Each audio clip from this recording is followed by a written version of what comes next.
Hello, my fellow compeers. Welcome to another edition of Strange New Pod.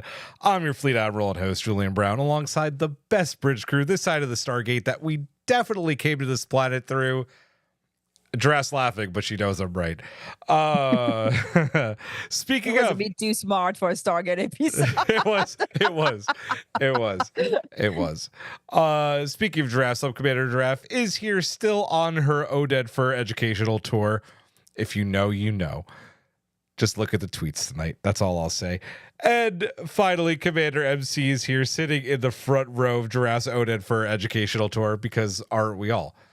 I mean, I just want to stare at him until I die. Yeah, I mean, I agree. I agree. Welcome back, guys. Do you know he was in The Mummy? I didn't know that. Was he in The Mummy? He was in The Mummy? What? Oh. We love you Trekkies. We do. Sometimes we do. Sometimes we do. How you guys doing? We good? I'm thinking about Ed Fair now, so I'm okay. I mean, I'm always thinking about Oded Fair. It's been a week of like a lot of with a lot of hot man conversation. I feel like, like Disney has this like hot man meeting. Have you heard of this? Where like women No. you've never heard of the hot dude meeting? No. I don't remember the name of it. So I think it was I don't remember for which of their movies. They're like, the guys were like drawing like guys, and all the women like taught them what was a hot guy. And and they had like to take into account like what the women in the team were saying, that's what a hot man looks like. And that's how we got the Nightcrawler scene in X-Men 97. Exactly. So I'm like, I feel it's a week where we've been blessed with a lot of conversation about, eye candy, and I'm here for it. Like, blessed Nightcrawlers. Let's go. One more sword for the fangirlies.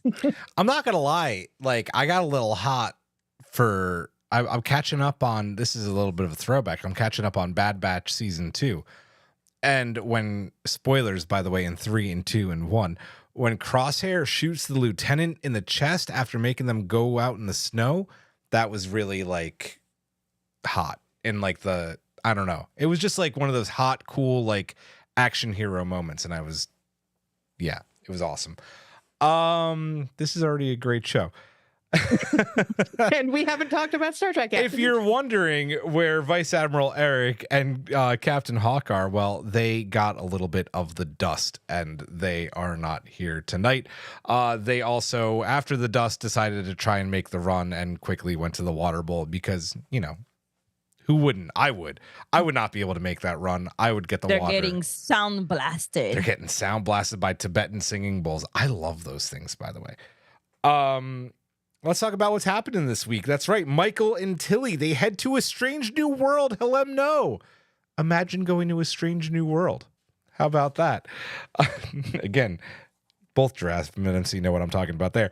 Looking to unlock the answer to the next clue. Fun fact, the Denobulans long ago interfered with their society by adding weather stations to the planet, most of which failed. We're going to talk about that too. Determined to get inside the final working weather station, Michael and Tilly run in the planet's traditional thirst sprint, as I'm naming it. I don't know if there's Run of Mother Compere, it's called. That's right. The Journey of Mother Compere. You're right. And I don't think there were many. I like thirst sprint. I like thirst sprints too, though there weren't many thirst it's what traps MC in that sprint. and myself have been doing watching the X-Men. Oh, yeah. Thirst sprint. Oh my god, amazing. And then they're going there hoping to commune with the gods and also bring rain to the planet. And also find the last clue. All that fun stuff. Hugh's having a crisis of faith, and Adira gets some much needed bridge time. We are going to break all of that down. It's going to be fun, because Rayner got Adira on the bridge because go Rayner, and Adira deserves it anyway. Before we get to all that, Giraffe. Yes. Hi. How are you? Hi. I'm good. You already asked me that. I know. I'm asking again. I've had a lot of whiskey tonight. It's a whiskey night.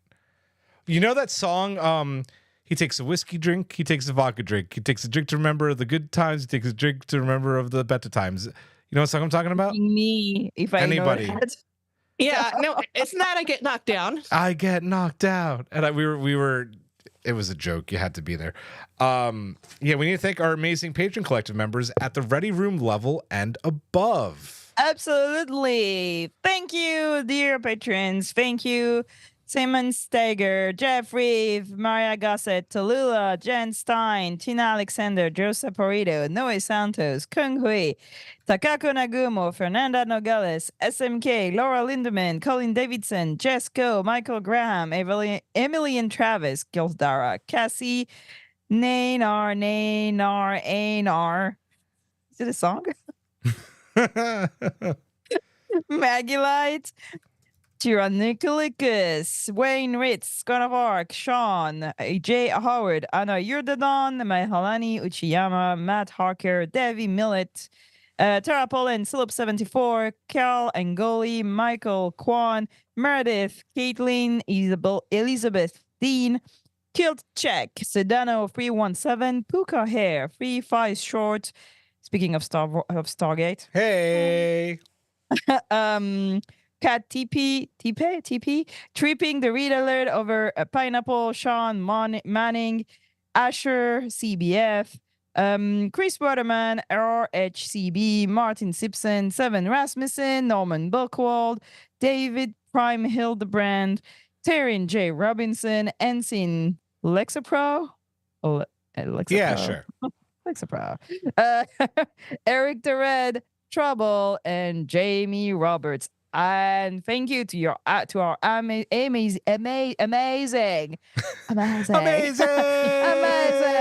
Bad Murals, our executive producers, Simon Stagger, Commander Chris, the Chief Ernesto Castagna, Chris Waterman, and Tara Poland. Hey. And I have to say that I saw Chris this weekend, who showed me around Denver. Love. Oh, what is happening? I got fireworks. I got fireworks. And I'm gonna see Tara this weekend, so it's like 2-on-2. Let's go. Wait, why are you seeing Tara this weekend? Secret. Girls' night. A girls' night. Girls' trip. What? I'm not the only one who's had some whiskey tonight. Liz Kopik in the chat. Kuat Malat. I've had some Fireball. Let's go. Love it. We have some news. We are less than 1 month away from Trek Long Island. MC and I are going to be there. If you didn't hear the news, also we have a lot of stuff going on. MC and I, along with the Dura sisters, are going to be hosting a panel there on Found Family and Star Trek. That's going to be a blast. One of us, I'm going to make you do it because we're so busy that week. You don't know this yet. There's a podcasting panel as well. One of us is going to be on the Disco season finale panel. And I'm hosting the Strange New Worlds panel with Melissa Navia and Yetidi Badaki, which is going to just be like, I'm still in shock. So it's going to be amazing. It's going to be a great weekend. We're going to play the ad, and we have more details about you we have more details for you following that ad. So let's watch this real quick. Attention all Starfleet personnel. New York's only fan-run Star Trek convention, Trek Long Island, is back this summer. Get ready for 3 days of sci-fi fun celebrating your favorite franchise in the Empire State. Meet the stars from Trek shows spanning different eras, including Melissa Navia and Yetidi Badaki from Strange New Worlds, Gabrielle Ruiz from Lower Decks, Armin Shimmerman, Chase Masterson, J.G. Hertzler, and Kitty Swink from DS9, Ethan Phillips from Voyager, Janet Kidder, Tara Rosling, Conrad Coates, and Elias Tefexis from Discovery, and many more, including celebrities who haven't been at a Star Trek convention in years, like Clyde Kasatsu, Natalia Nogalich, and Daphne Ashbrook. Come meet your fellow fans. Take in a panel with your favorite podcasters. Enjoy Dinner with the Stars, featuring live musical performances. Meet authors, artists, and musicians, and so many more during this epic 3-day event brought to you by the talented and inclusive community that makes Star Trek go at warp speed. Trek Long Island takes place from May 31st to June 2nd at the Hyatt Regency Hotel in Hauppauge, New York. Visit treklongisland.com for tickets, exclusive packages, and more information. Trek Long Island, going kindly this summer.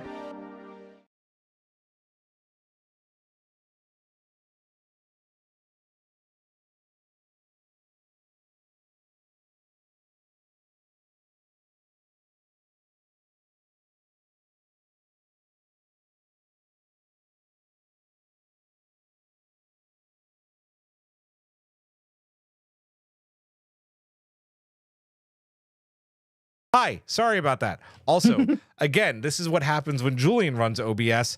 I forget to turn my mic on because I'm doing everything. I spied Julian. Yeah, I am in that video somewhere, Dana. That's right. Vindicta is there too. Vindicta is there, yes.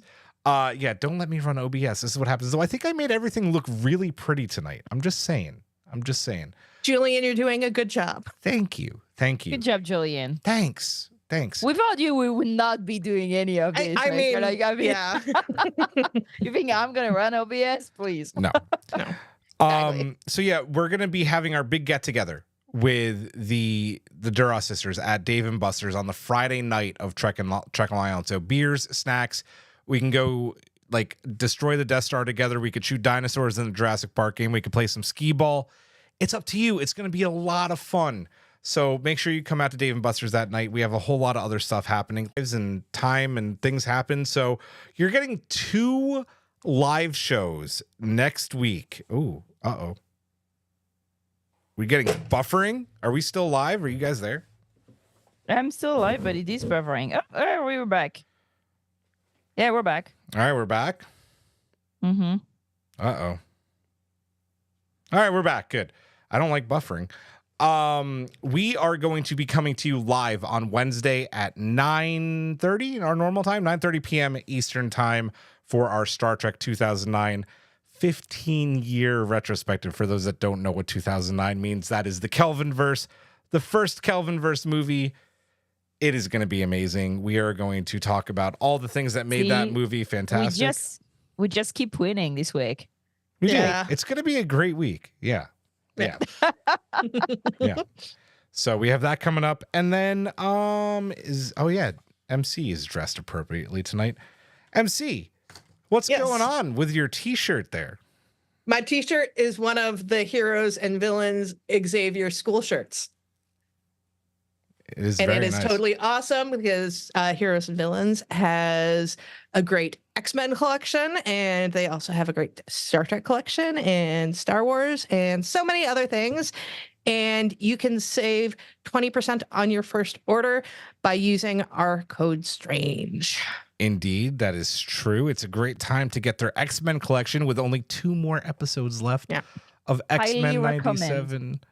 Highly recommend the Storm beanie. Because you were out in Denver. Saved my life in Denver when it suddenly started snowing, like there was no tomorrow, and I had them with me, and I did not lose my ears. So, and you looked great. Thank you, like mistress of the elements. That was actually very good. That was a very good story. That was really good. By the way, to the buffering issues earlier, I have 0 dropped frames and no downtime on my end. So I'm blaming Google and YouTube for that buffer error. Yeah, that beanie is awesome. And their Star Trek collection is amazing. And in just 2 days is Star Wars Day, May the 4th. Mm-hmm. And I'm going to be sharing an amazing video from the one and only Draft showing off some of their awesome Star Wars related things that she filmed. So take a look at that when that drops. Heroesandvillains.com. They're also doing a really cool thing this weekend. I know we're going to the other Star show, but starting today, they're dropping an exclusive Phantom Menace shirt every single day. Ooh. Yeah. That's cool. Yeah, up until I think Monday. And you could only get it on that day. So think about that. Do we have any other news? Did I miss anything? No. No. I mean, there'll be stuff, but it's still early, so. It is early. It is. I think I didn't do a Strange New Loop this week because I didn't think there was really reason. And there's a lot to talk about with this episode, so I think we should just get right into it. It is How far would you go at the first sprint? Me, I'd be drinking the water before it even started, like those 2 poor fools. Like I would not even do it. I wouldn't even volunteer. No, I'd be the other woman, be like, why would you do that? Like, 1000%. Yeah, no. I don't run. I bike. If they had like a bike, I'd maybe do it, but no. My ankle's not good for that. Yeah, it's a review of episode 506, I believe, of Star Trek Discovery. I actually almost said Strange New Worlds because they went to a strange new world, but it is Star Trek Discovery. And our order tonight is going to be Giraffe, MC, no Hawk tonight. followed by myself. It is Whistlespeak, and we are going undercover on Helem No. After science fails the team, lots of flashy lights, and I think like UV lights, they're trying to figure out what's in the water vial. Science not working on board Discovery. Michael heads back to the Infinity Room and gets a list of names from none other than Dr. Kovich, who we haven't seen in a little bit, on an actual legal notepad from the 20th century. So there What was a hipster. there were some theories that like Kovich could just unauthorized like time travel whenever he wants, or I just think that he has a really good black market guy. Okay. No, because glue does not last. Mm-hmm. Listen, glue is the first thing that goes. So I don't know. These things are like hold together I by know. glue, and Yeah. like paper is not a good thing that hold up to time because there's bleach in it. Like these things, there's no way they're actually like 1,000 years old. 1,200.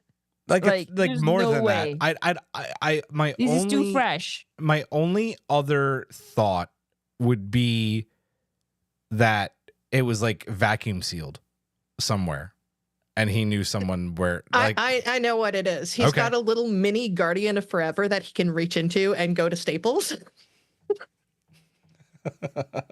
Like that paper is not even like, yellow. It's yellow, but like It's yellow, but with yeah. yellow like that was paper. fresh paper. That was fresh paper. Like there's no way. There's listen, no way. Not maybe even he's vacuum sealed, friends with nothing. Carl, like MC said. Maybe he's friends with Carl and he takes a trip through the gate every now and then. I think it's be a one of the hipster. clue. I think it's one of the clue for like what's up with him. I And do I love like that. I love that everybody's just wondering what's up with him because Burnham goes, I thought you were born into that void. I was like, yes. No, there's something up with him. Liz calls him the guardian of Staples. Maybe he's one of the Guardian of Forever. I mean, he's definitely something. Like it's interesting that Michael transported into the Infinity Room. Like, where is the Infinity Room? You know? That's why I think he's one Yeah. of the Guardian of Forever. Yeah. I hope we find out. There's only 4 episodes left Oh my God. of Star Trek If they- Discovery ever. If they don't tell us, I'm gonna be so pissed. Like, I don't care about the clues. I don't care about the progenitor anymore. Like, somebody needs to tell me what's up with Did that we guy. ever? I Huh? don't. I About don't the care progenitor? either Did way. we ever care? No, we don't really. I'm here for everything else this season, but Mhm. yeah. So the crew narrowed down the list to a Denobulan scientist named, and I've been too busy today, so I forgot to insert his name. Creel. Dr. Thank you, Creel. Draft. That's why I pay you the big bucks. Where? We are in a utopian society called the United Federation of Planets, Giraffe. There's no money. There's no money. So Creel felt sympathy for the planet because the Denobulans, I guess Denobula is similar to Hallam No, which is a little fun fact. That was desperately in need of weather control and installed 5 weather towers on the planet. So Michael and Tilly, they go undercover. And the Hellemnites use a Whistlespeak so they can communicate with each other over vast Distances. thank you, Distances. vast distances. And It's gonna be a long podcast. it today. is going to be a very long podcast. Yeah. And discovering one of the towers to where one of the clues is still functioning, right? So a lot to unpack here.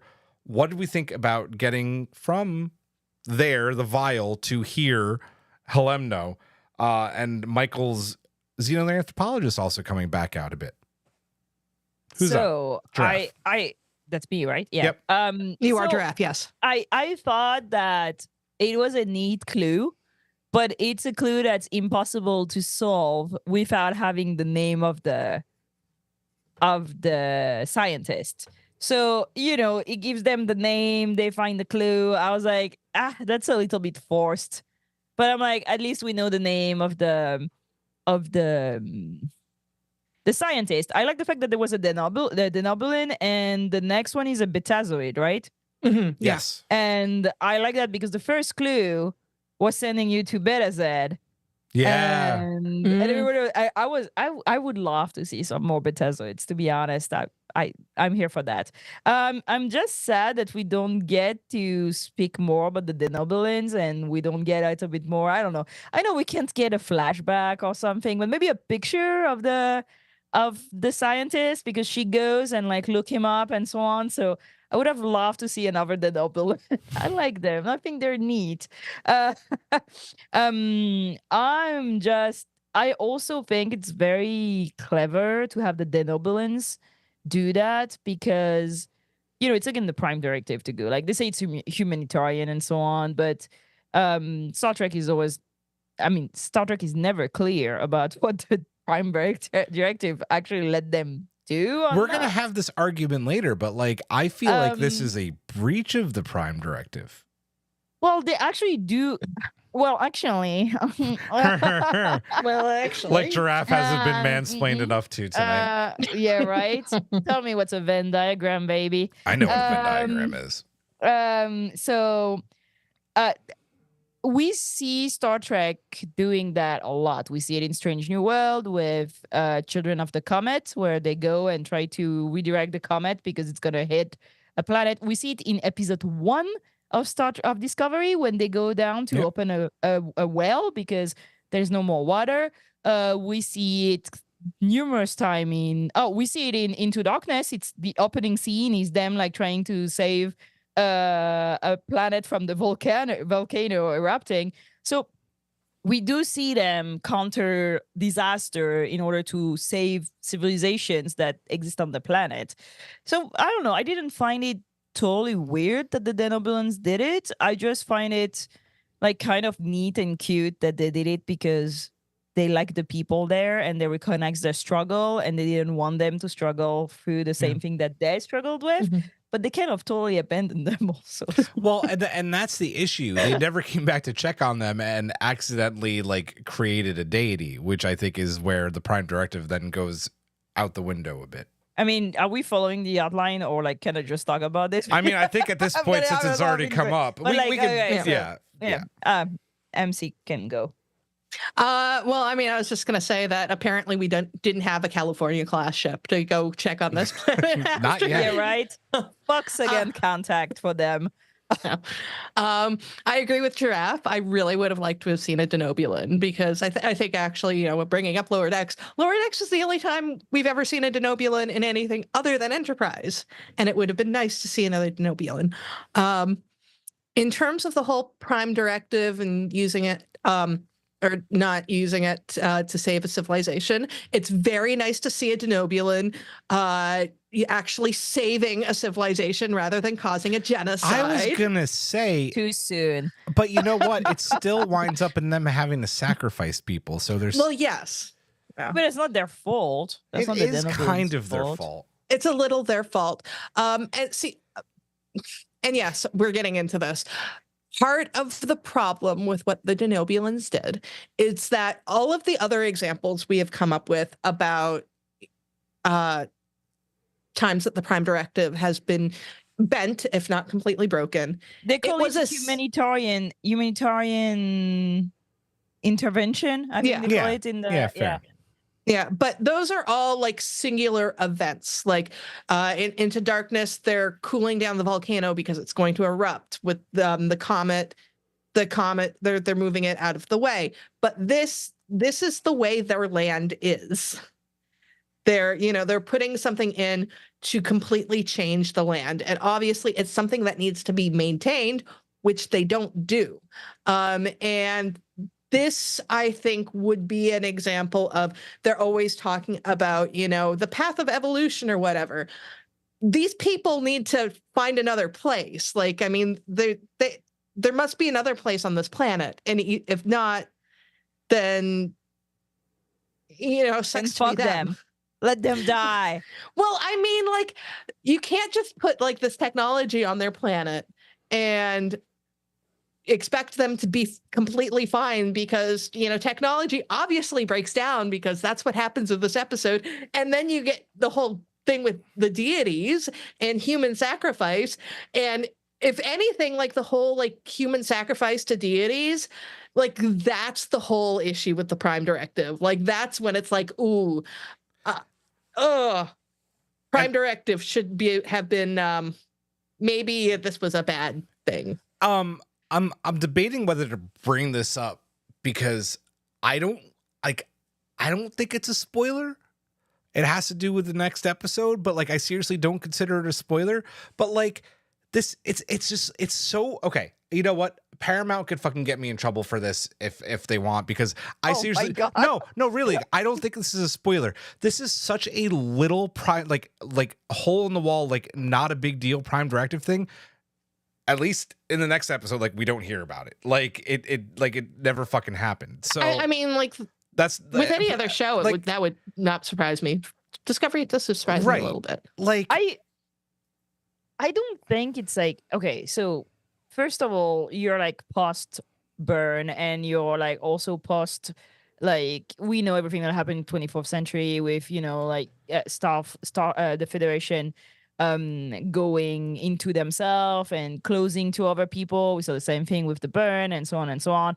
I think that they cannot be on their high horse about, you know, letting people by themselves. Like we know they've abandoned the world that were part of the Federation and let them fend for themselves, and, you know, like caused a lot of problem inside of the Federation itself because they were not here for supporting the people that were part of the Federation. And I feel that there's something about, you know, kindness and being, well, I have the solution. It's the same thing like when Phlox doesn't give the vaccine to the population. Like you have a solution to help them, you have a solution to not let them die, you should give that solution to them. That's the normal thing to do. And I think that the Benevolent trying to save them from extinction is like the right thing to do, 100% and they agree. do it. And they try to conceal it because they don't want to like throw off their whole population, their whole like system of life. But what happens, what we see happening in Alumno would have happened anyway. Like, you know, but they got more time to be saved by somebody else. I don't think it's a Prime Directive breach in itself, because like we see it in Who Watches the Watchers? Yep. Where like we see Star Trek like and a piece of the action. Who mentioned it earlier in the chat? Yeah, and I feel a piece of the action. Eric, yes, somebody is, yeah. And this was actually handled well. When a piece of the action is absolutely whack, and Who Watches the Watchers is so wrong. It is so wrong, whatever the fuck they're doing to these people, just because they're proto-Vulcan. Like, and you know, I think there's a third episode that really made like is a good parallel to this episode is New Eden. Yes. And in New Eden, you have this whole conversation about religion and technology and so on. And I think this episode is way smarter than New Eden. It's done in a way that it's way more, I don't know, accurate and human and actually smart. When I think that in New Eden it was kind of like bullshit what they've done. New Eden also deals with Mama Burnham making a rash decision in the moment, like like bringing that colony out of Earth. Like that's actually interfering with a planet's natural course. Like she should not have saved those people, but she did. And her name's Gabrielle. Sorry, blanked for a second. I think this is, like you said, Draft, like this is part of Starfleet's MO to do these things without the people, the people on the planets knowing what Starfleet's done, right? So it's technically not a Starfleet or Prime Directive breach. What Gabrielle Burnham does is very much a breach of the Prime Directive. I have an argument about, I mean, maybe not the actual humanitarian stuff. That's not a Prime Directive breach. Hiding the clue on the planet was. Yeah, that too. Because you have people like, you know, obviously Michael, and I mean, if Maul and Locke had been able to get there, they would, Do you think that they would have, followed the Prime Directive? Absolutely not.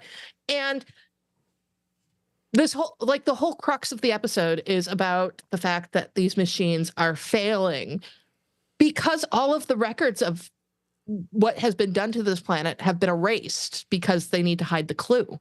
So maybe they would have, brought somebody in undercover to maintain them if Starfleet had actually known about it, because and I mean, we can't even use the burn as an excuse because the records were, erased back in the 24th century. So these machines have been running for hundreds of years. It's really surprising that they've lasted this long.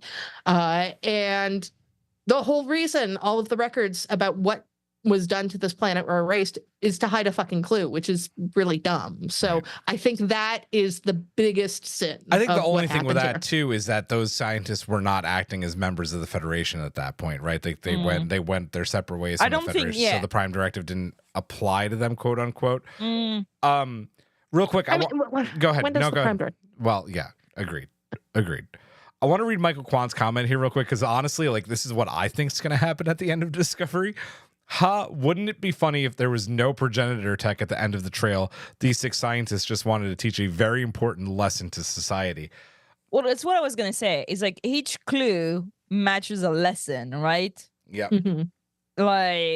And it's always about understanding culture and understanding people and understanding what their value. So the Romulans at the beginning, the first clue, it's valuing Romulan culture and understanding Romulan secrecy and Romulan poetry and all this. There's a question of language in it, right? Is that the second clue? That's the first clue. That's the first one, yeah. Yeah. The second clue is understanding how Trill works and what their value and how they respect life that is also non-humanoid and all this, right? So it's a Trill question. And then the third one is the Nobulan, and they value community above all and interaction with people and respect to each other. And because they hide it on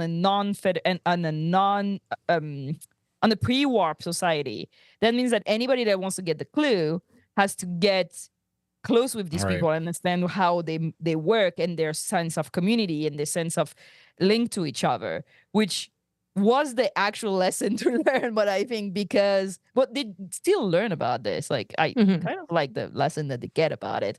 I don't think he hid that about what Burnham understands of the danger of technology. That's what she learns out of their mistake, basically. But I do think it's about community and about what each of these species holds dear.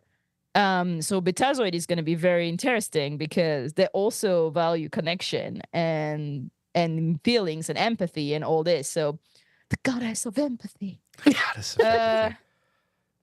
But I do think that coming back to the chase, that we're each of the scientists are one part of the puzzle. Oh, I forgot the Terran.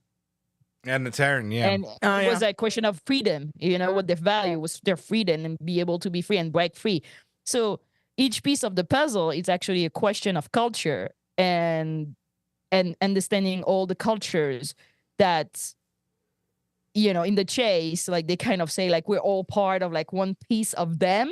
And so instead of making it about DNA, they make it about culture, which is weird because cultures change. But I think it's I like the fact that this episode is actually giving a little bit more depth and a little bit more question about everything that's going on, because so far it's been very kind of freaking me out because it was all way too religious. But I think that each scientist is trying to teach something about themselves. Yeah. And I don't think they're seeing the clues how they were supposed to be seen. But I don't know. What was the question? Honestly, we went completely away from the first question, so we can go to the next one. I'm just going to give my quick thoughts on this real quick. I'll talk about Michael going all xenoanthropologist and having her moment real quick, because I thought that was really sweet with Tilly. It was really nice to see Michael also get excited about an undercover first contact mission, because we don't get that a lot, in this age of Discovery, because of things like the burn and then Osira and then the 10C, and they finally just get to go through the Stargate, really. And really study these people, and I thought it was so cool. And like, I love that she's nerding out, and I love that Tilly's like setting up Starfleet Academy, like, you should come teach. And Michael's like, don't tempt me. So I hope that really means that we're gonna get Sonequa Martin Green a couple of times on Starfleet Academy, because Oh my God, yes. that would be Couple really guest nice. lectures. A couple of Yeah. guests a la Janeway in Endgame. That would be awesome. So I really like this. I love I just love the subtle, like, Starfleet's always evolving to the little things like the retinal tricorders and the dermal communicators. You know, it's like Starfleet's always coming up with cool shit, and we keep getting to see like the cool technology of the 32nd century. So I really like that. That they remember to use only when it's good to the plot. Yeah, exactly. That like Discovery's cloaking device, right? Yeah, They can right? use the retinal tricorders anytime they want, because Sonequa Martin Green looked really hot with that one blue eye. Yeah, the one glowing eye. Yeah. Oh my That she god. totally forgets to use to find how to open the door, but we We won't talk about not that. talk about this. No. I just want to say real quick to the chat, I see all of your comments going. It's moving super fast tonight. We'll try to read what we can. On the planet, on Halemno, Michael and Tilly come across a group of locals who are making their pilgrimage to the weather tower, and one of which is very ill because they were working in the plains and inhaled some of it was called the dust, right? Dust. Yeah, the dust. Surprise. They're found by a group from the village by the tower, who then take them to safety. And Michael and the villagers heal the woman of the dust using rhythm, right? Like Michael's like, you know, like drumming on her back, and then they get the really cool Tibetan singing bowls out, and using the rhythm and the motion of all that, get it really cool, like weird CG effect, like the dust you could see visibly coming out of her mouth. What did we think about this first contact with the Halemnites? First of all, I love Whistlespeak. I had the chance to hear actually people Whistlespeak, and it's kind of amazing. It's usually used to like travel, like it's usually used in the mountains. You can see that in Greece, you can see that in Turkey. That's where I saw it. I apparently people in Appalachia still use Whistlespeak. So it's a cool nod of like things that humans do when they end up in the same situations, which is like having to speak through great distances. So that was neat. I like that. I don't know why the episode is called Whistlespeak. I don't understand it, but sure. I think that the curing of the woman was pretty cool because, you know, they're both here. Oh my God, she's gonna die. We need to sound blast, to use sound to like blast the dust out of her. If we had that, we could like cure her in an instant. She's gonna die and they're gonna do nothing. And these guys are like, hold my beer. And they're like, it's actually, I think, the sound frequency that the bowls do that like moves the dust. And they're like, yeah, we have a cure for that. Like, we don't need, you know, savior intervention. Like, they know how to deal with the most common affliction to their people. And I really like that because usually in Star Trek, like, pre-war people are always shown to be so unable to do anything and so like incapable to curing themselves and like having no things at all and be like, please save me. And yeah, that's their daily life. They know how to deal with it. I really like that. I was not like super keen in like the kind of like magical thing where like she faints, you know, because like the frequency is so high. But I found it was a neat change for once. That you know, they knew how to deal about the problem with themselves. Yeah, very cool. MC? Very much what Giraffe said. I like, this is the bad thing about following Giraffe on this episode, is that so much of it is just going to be like, yeah, Giraffe is very smart. She's a very smart lady. But just to add, I really liked the effects of the actual cure, like the kind of the pulsing of it, and how like, I don't even know how to explain it. I just like, when I saw it, I was just like, oh, that is like a very neat way to show exactly what's happening, which was not like a usual thing that you would see on Star Trek. And yeah, no, I totally agree with Giraffe that in any other episode of especially like the 90s Star Trek, you would have had somebody get sick, and then whoever is on the away team would have like waved a tricorder, like, or like one of the magical devices, like very subtly, and it's like, oh no, she Right. got better all of a sudden. And these are obviously people that have been living on this planet for hundreds, if not thousands of years. They're gonna know how to deal with things. Like, I mean, yes, they have adapted to having the Denobulan thing, majigs there, but the planet was even worse before that. So they're gonna know how to deal. Otherwise, they would have died. So Yeah. Yep. Yeah, I agree. I thought it was really cool. I don't know how much else I could say. Like the Whistlespeak was awesome. Them just like immediately knowing what to do was awesome. I loved how just like into it Michael was, right? Like Michael's so much in her element, I feel, this entire episode.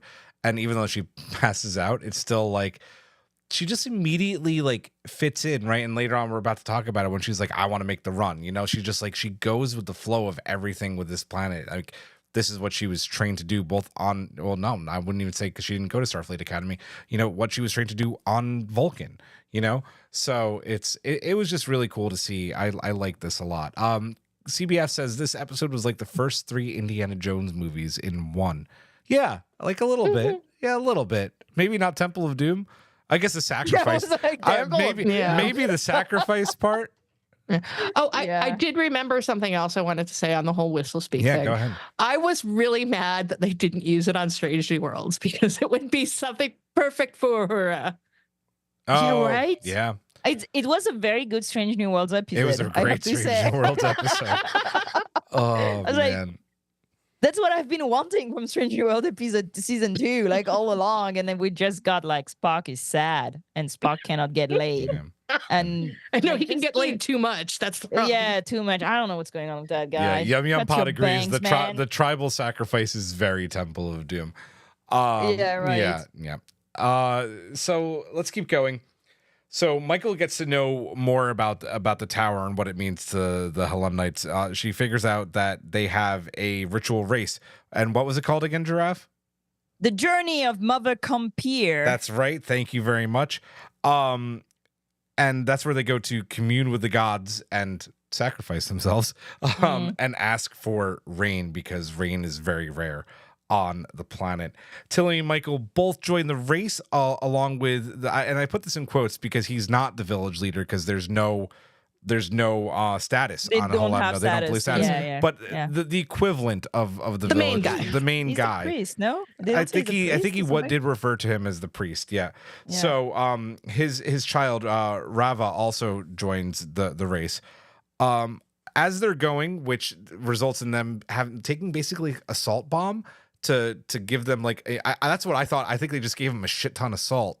And it makes them, super thirsty. And 2 of them immediately are like, I'm not doing this. Let me drink some of that water. Michael The crew gets of Strange New Pod. that would be us. Yeah. Yeah. Michael gets pulled away by a hunch because she sees how radiation has like changed the mushrooms. Sure. The lichen. We're going to talk about that later. But Tilly and Rava both complete the race and wind up inside the tower, only to find out that Allah lift us, we're suffering, cannot reach. Sacrifice is involved. What do we think about this moment, right? And also, I think the hints leading up to this moment, like Rava's dad saying they didn't need to run, or the woman that Michael saves saying there are other ways to commune with the gods other than doing the race and going into the temple. Giraffe.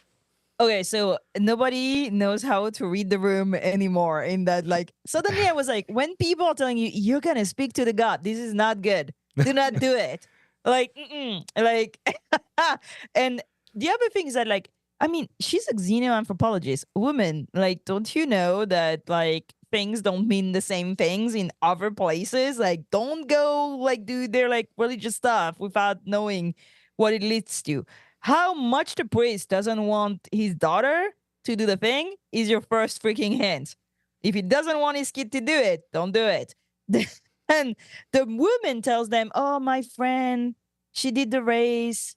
I wish we could have like grown old together. And I'm like, They're gonna die. P. Lewis just wrote, on my second watch, I realized the woman Michael talked to, her friend was sacrificed. Yes, Yeah. like she won the race, and then we never grew all together. I wonder what we would have looked like all together. And she's like, "You would have been beautiful." No, she's dead. Woman, do not do the thing. Like there were so many hints, and I'm like, they're so. And on the one hand, I kind of like it because they're so obsessed about the clue that they're actually not doing what the clue is trying to teach them. That they're not listening to the people around them. They're just like, yeah, we're gonna do the race, like Starfleet training. Let's go, whoop whoop whoop. And I'm just like, I do like do though. that? I do like that it's a total throwback to season 1 and 2 of Discovery with Tilly doing like the marathon. run. Yeah. It's like body in motion, remains in motion. Yeah. Body in motion. So yeah, that was neat. I like that. Like she definitely trained. Like she's a badass, like endurance. But yeah, I felt like everybody was just like kumbaya and be like, yeah, we'll do the race. I was like, no, do not do the race. Do not. Then the Lycan thing, like, I mean, I would have believed it more if she had like seen something with her eye tricorder or whatever and be like, oh, there's energy coming from there, let's go. Like Lycan mutation. Sure, why not? But like, I was not really into that, like, magical thinking. Let's go. So easy. When they have technology to just scan for the thing, like you could scan for radiation. Why not? But it made me think of All Words a Stage, with the radiation leaking. So, like that. But I felt like this was kind of a weak spot because, again, she's an anthropologist. She should be able to read what's going on there. Like, I do think that they're so removed of the idea. They're 22nd century people, right? They're totally removed of the idea. They grew up without the idea of like people having to like, sacrifice anything to get anything. I'm not saying people, but like having to be, I'll give you that so I can get that. Because they grew up with no money, no nothing, So I'm like, yeah, these guys are definitely gonna do something that you're not gonna want to do. And I'm also always been kind of fascinated with the idea of like, giving something to the god and expecting something in return, and like giving, like, people give their child very often because that's the most precious thing they have. When you look at like history of human sacrifice, you don't give the lame duck. Or you sacrifice the enemy, but like that's another question. But I was like, oh, that's kind of neat. I don't know. I'm not pro human sacrifice usually in stories, but I thought it was kind of like when like not Tilly's pro like human sacrifice. when Tilly goes like sacrifice, I was like, girl, what did you think was going on here? You're literally being locked in a room, right? Like, Yeah. Yeah, I don't know. I like the Alumnites. I know I should be mad at the whole sacrifice thing, but I think know we how you needed feel. I think we needed to put Tilly in some hot waters. Agreed. MC. I wanted to beat them with copies of the lottery because it was so goddamn obvious. Like, I You're mean, right. yeah, I mean, like that old woman might as well be wearing a shirt that said "My best friend was sacrificed to the gods," and all I got was this lousy T-shirt. It was so fucking obvious. That being said, no, I mean, like, yeah, it was so obvious. For me, it actually took me out of the episode a little bit because it made it feel clunky to me because it was such an obvious thing, and it felt like such an obvious thing to do with a pre-warp society because Star Trek is very fond of doing their pre-warp. Oh, there's a god, and we're going to do something terrible with this god thing. Like, I mean, like so much they've made fun of it on Lower Decks, like with the sacrificing volcano. Yeah. So yeah, that actually I think was a big point of detraction from the episode for me. And also like with the Michael, getting to the computer, that was another thing that for me that was like, this is almost a parody of Star Trek Yeah. Where, yeah, yeah, just the whole this computer has been around for like hundreds and hundreds of years, but now it needs to be replaced because it's on its last legs. It's and even just Landrew. yeah. So yeah, this middle part was very weak, and for me personally, it really took the episode down a few notches. So. I love Gene's comment. Considering how there wasn't anyone else who was like, oh yeah, I met the gods last year. They were really cool. Well done. Yeah, that was warning sign number 1. Warning sign number 2, obviously we're talking about the woman, but we're also talking about Rava's father, who's like, seriously, don't run. You don't have to. You're too young. Don't do it. Oh, she lost. The minute that started happening, I was watching this with Karen, goes, oh, it's a sacrifice. I was like, yeah. The thing is, like, I'm trying to think how they could have like managed the story without having like, you know, that like this question of life and death. It would have been kind of a lame episode. Like they fix the thing, then they can beam into the tower. Right. They see the numbers like on the wall, and they're like, oh, it matches one of the things, and then they're like, oh, how many towers there? Okay, one of those has this, and they just like send the bots, and then it's the end of the episode. And I'm like, there's no really like, right. I think that the thing like questions the value of human life. I mean, humanoids life. I don't know, Harlem Night life. I don't know. Like, yeah, and also the question of, you know, if we understand technology, then there's no God. Well, maybe you can still believe in God and still like understand technology. And like, I like that conversation, but I don't know how they would have managed that. But I'm not a sinner. Yeah. I'm not a script writer. Like I don't know. Maybe. And I mean, I don't even know if like I'm just like walking right into another Star Trek trope, because Star Trek has a lot of tropes. But maybe if like somebody instead of doing a sacrifice, there was like a turf war over the.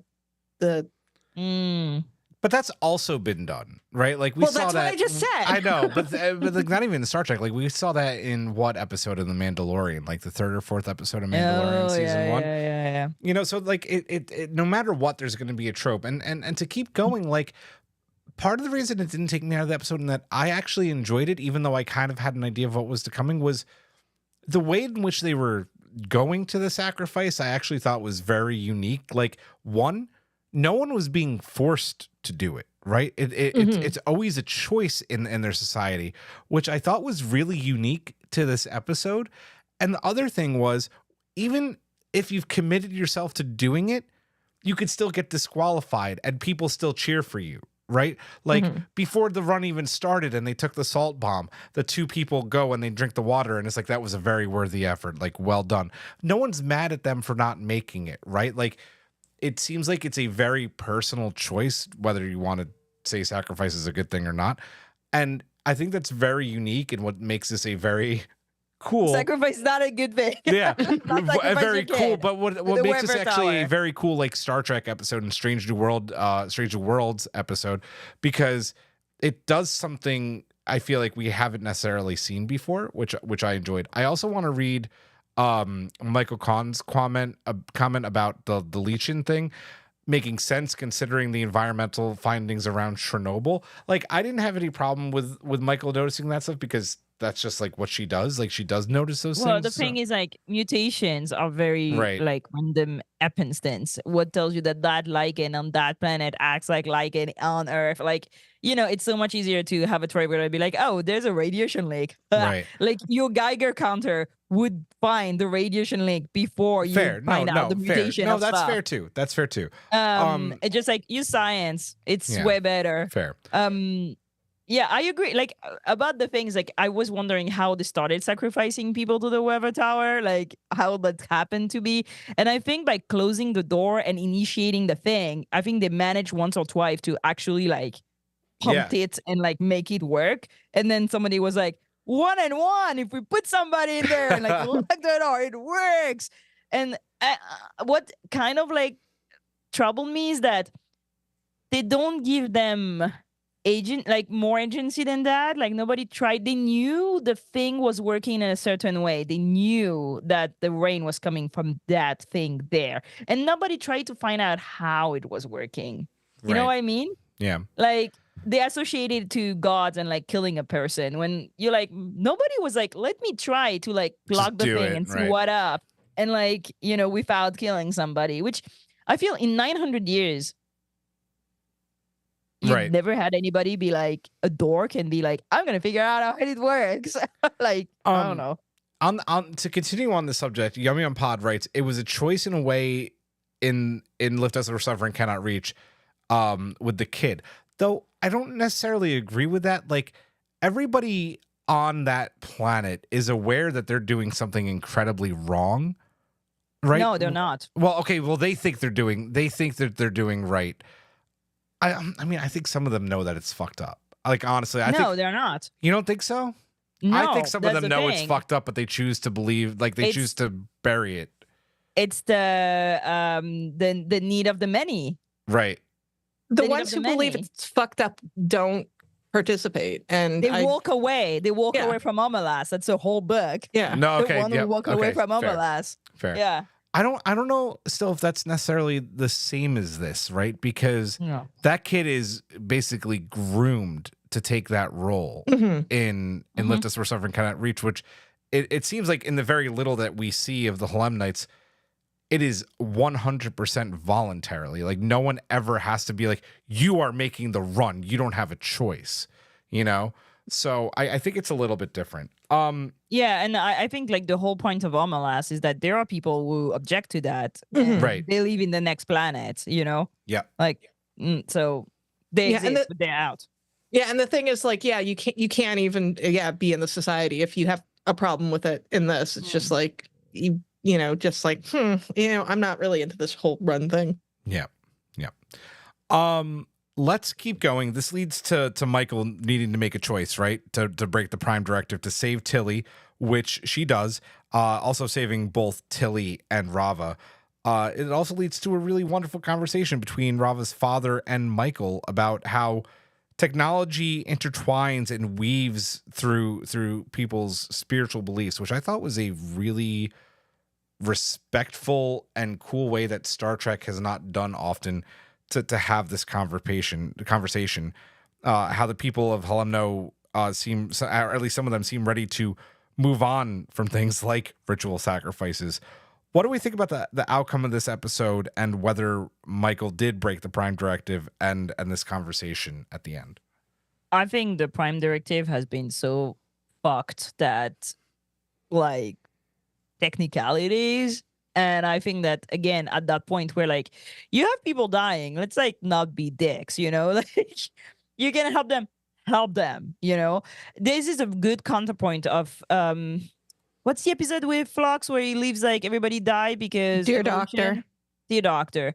I think it's a good counterpoint. Like, you have the way to save people, you just give them the way. Like, you don't be a weirdo. Like, just let them leave. And I like the fact that it was the Nobelins again, because I think it's a good comparison and a good question.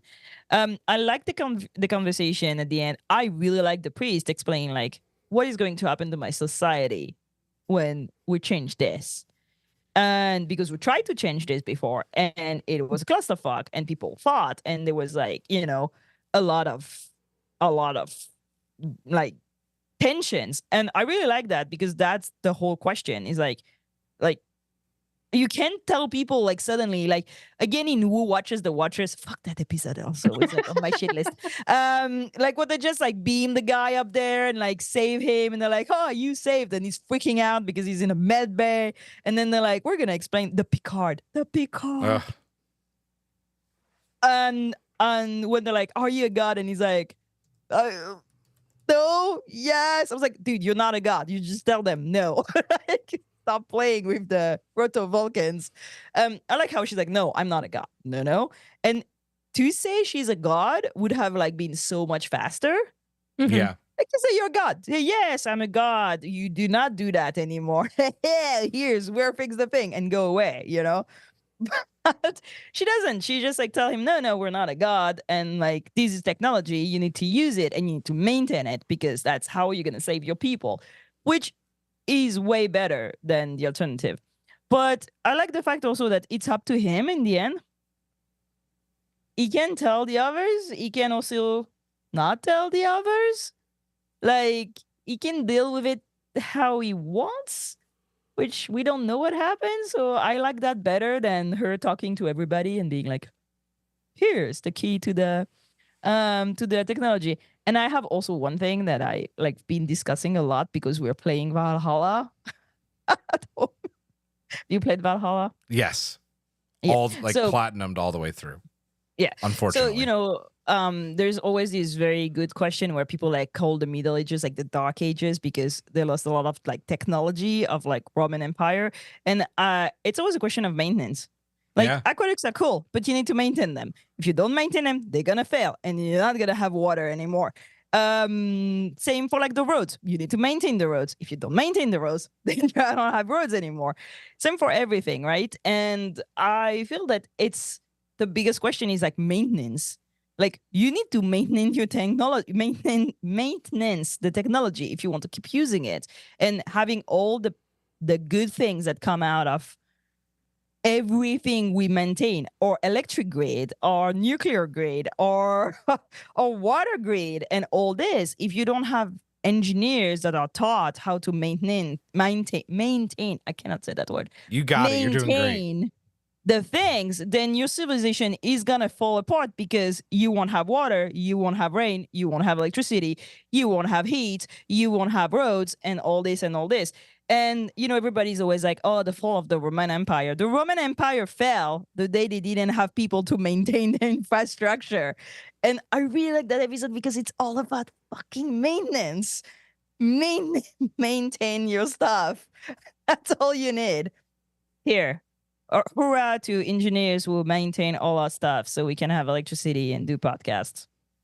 Love it. MC. So before I get into my thoughts, I have a question for Giraffe. Death is not an option. The chase or who watches the watchers?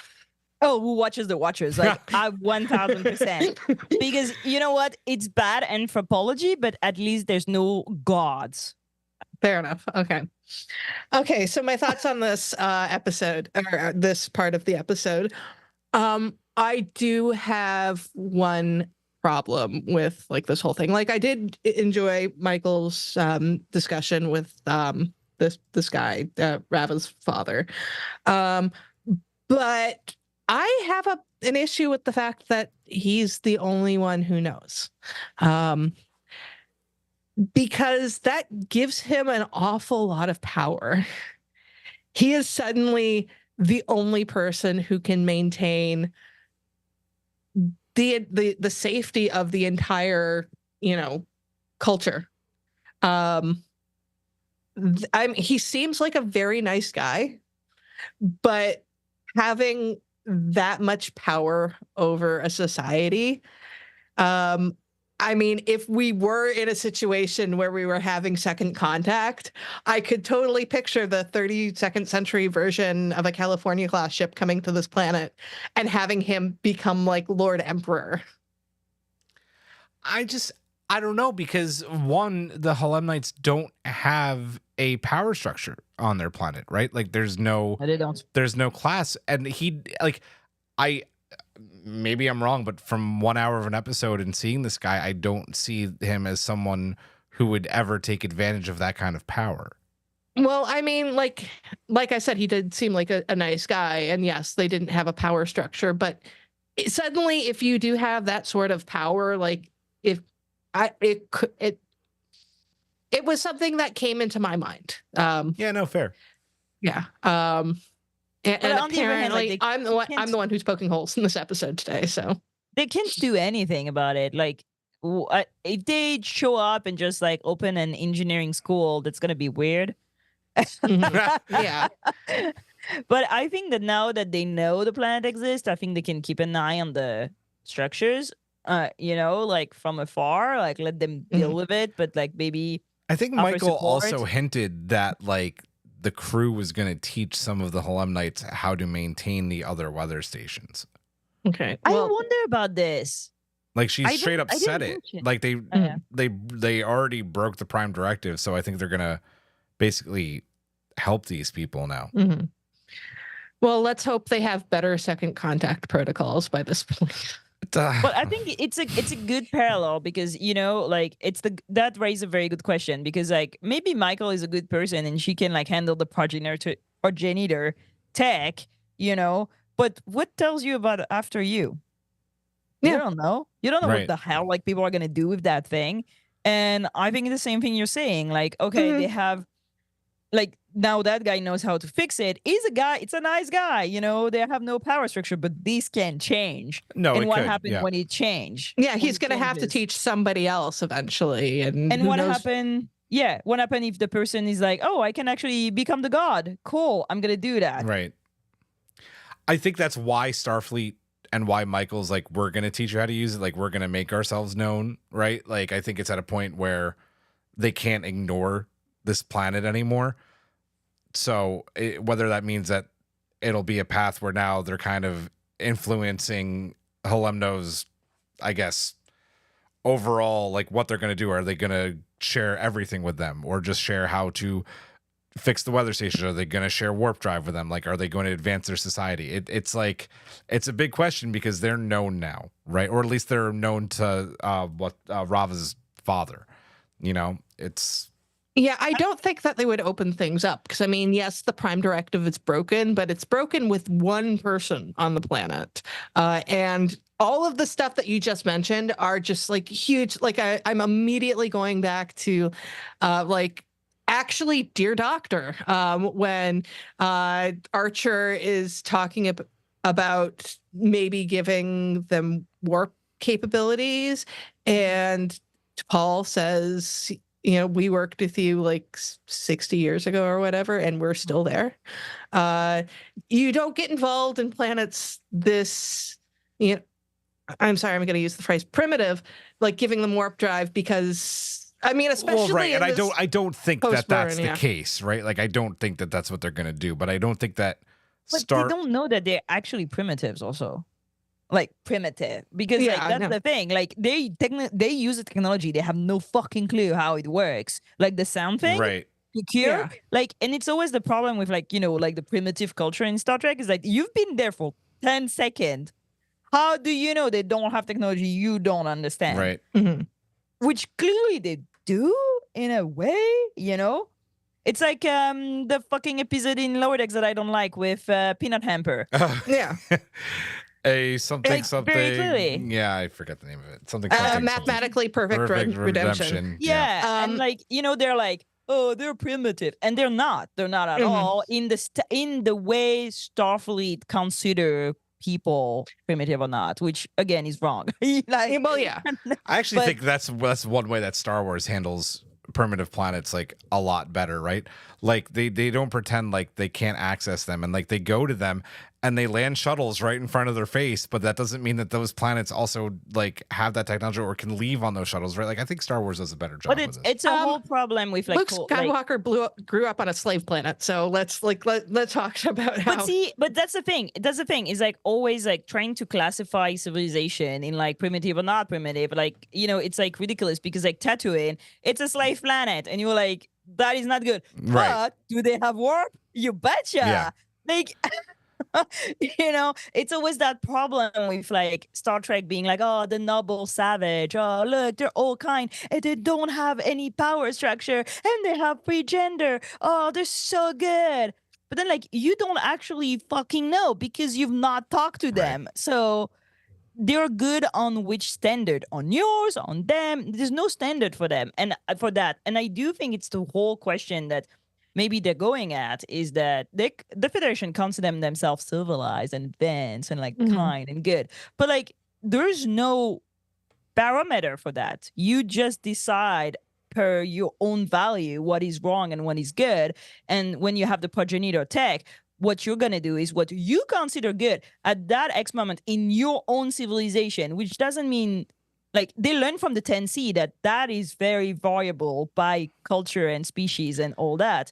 So I do think that it's a good episode because it raises a lot of questions. And you see also the question of values that Michael has no problem doing the run, but as soon as there's a human sacrifice, she's okay intervening. So because it's against your own value, you know what I mean? It's bad for you. but we saw also the father doesn't want it for his kid, but like that adds a little bit of layers. But there's so many, like the Harlem Nights bring a lot of questions about, what we consider a question of values, question of technology, question of intervention, question of use of technology, question of like religion and use of religion and all that, which I think makes it a good episode because we can talk about it for a long time. I agree. I have a question that could almost serve as a strange new loop. If Tilly had not been locked in there, would Michael have intervened? Ooh. Exactly. Thank you. That's actually a great question. No, I'm pretty sure they would have not. Ooh. I actually agree. Oh, I don't. And that's the problem. I don't know. Is that she intervenes because it's contrary to Tilly's value and to her value. I think she would have not intervened. I think Tilly would have made her intervene, knowing because Tilly made her finish the race, right? And helped her. like that's a fair point. I feel like Tilly would make Michael intervene, but she wouldn't have known it's a sacrifice. These guys have lost. That's a good point too. That's a good point too. Any of the clues. Right. Yep. She would not have been able to go up the tower. She would not have known what's going on in the tower. She would have waited downstairs. They would have found with out everybody, after. Right. And she would have found that after that she was dead. I think had she known, she would have we see how quickly Pike tries to like stop the normal human sacrifice of that planet, right? He doesn't give a fuck about the Prime Directive. He's like, no, I'm gonna fucking stop this child from being killed. I think if Michael knew a kid was in there and was being sacrificed, it's Michael. I think she would have. I think she would have intervened had she known it was sacrifice. I do think she would have. I don't know. It's a good question. It is a great question, especially since it's like for technology. Like I think actually the Prime Directive might have been it. In the case of Michael actually intervening, she would have just like yelled it to like everybody in a very Soylent Green as people. It's like, it's technology. Yeah, that's I think Tilly would have tried to intervene, but I'm not sure Michael would have. I am not certain. It's a great question. Well done. And I think that's where the problem of the like one problem of that episode is that it's better at these questions than a lot of Star Trek, even if there's again like a lot of tropes that I don't like the noble savage. Like, when are we gonna fucking be done with this? Never. It's unfortunately that's gonna be a never. I want them to go to a planet where like they live in nature and they have no power structure, but they're all dicks. Oh man. Because that's what we do. But yeah, I think it did better than a lot of Star Trek, but the bar is very low. So also, I think it did a really good job. I thought this episode was beautiful, especially that talk at the end. I don't know. It was just nice to be on like a real strange new world with like unique things about it for once in a long time. So, let's move on to Adira, who finally gets some love in an episode, right? Taking shifts on the bridge.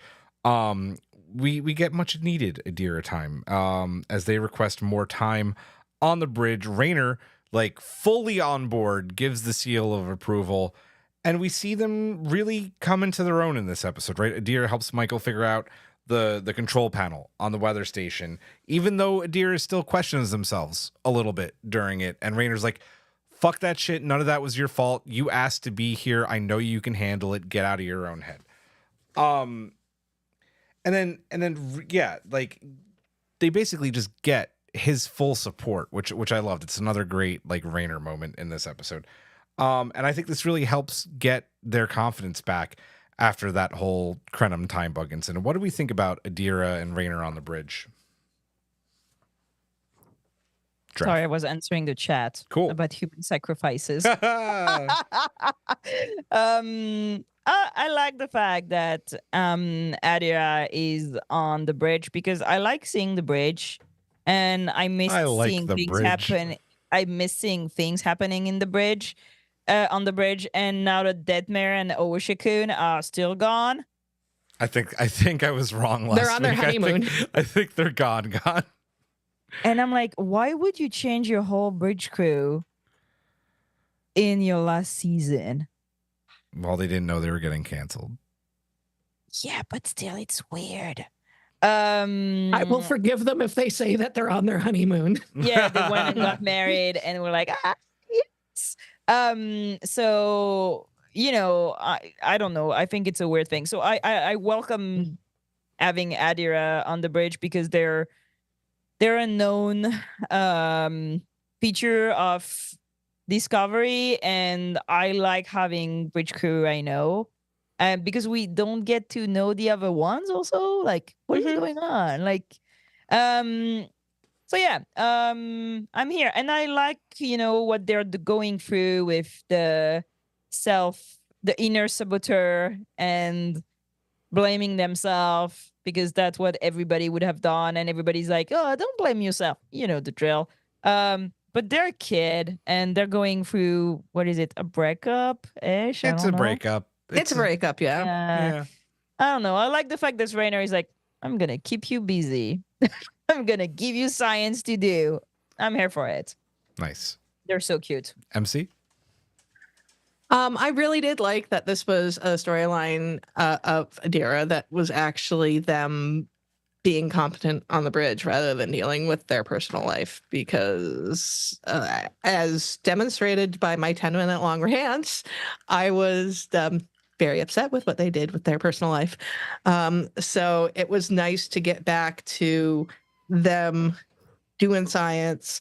And as Jara said, we don't get a lot of bridge crew that are main cast members, which is very shocking for a Star Trek show.